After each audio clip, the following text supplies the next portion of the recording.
After defeating a new supervillain calling himself the Shocker, Peter Parker arrives late to a double date with his girlfriend Gwen Stacy and best friends Harry Osborn and Mary Jane Watson.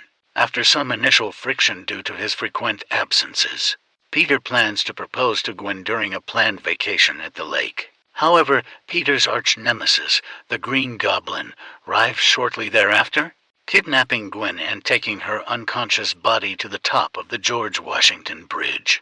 Peter, as his alter ego Spider-Man, fails to save Gwen, resulting in a final battle between himself and the Goblin, resulting in the latter's death. Sometime later, Peter has retired as Spider-Man, blaming himself for failing to save Gwen's life and beginning to shut others out. Haunted by the dreams of the night Gwen died, Peter angrily confronts Mary Jane and Harry for not caring about Gwen's passing.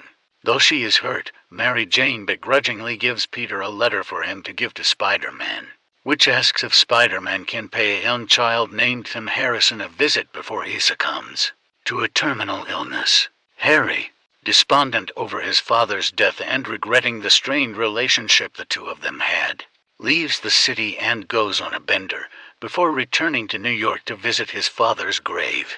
Peter arrives at the Harrisons' apartment as Spider-Man, meeting and bonding with Tim, who sees Spider-Man as a hero in spite of what the press says about him. However, when questioned about what happened to the girl on the bridge, Peter convinces Tim that he isn't a hero, claiming that his origin was an accident and that he only became Spider-Man for selfish desires.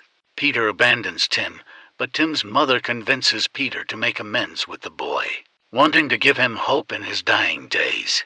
Peter apologizes and even unmasks in front of Tim, who recognizes Peter as Spider-Man's photographer. Peter bids farewell to Tim, encouraging him to stay strong in the face of fear. Elsewhere, Mary Jane and Harry begin to patch up their relationship as Peter returns to the cemetery to pay his respects at Gwen's grave. In the distance, he also notices Tim's grave as well, realizing that even though he may not want to be Spider-Man, he has to continue being Spider-Man to inspire others.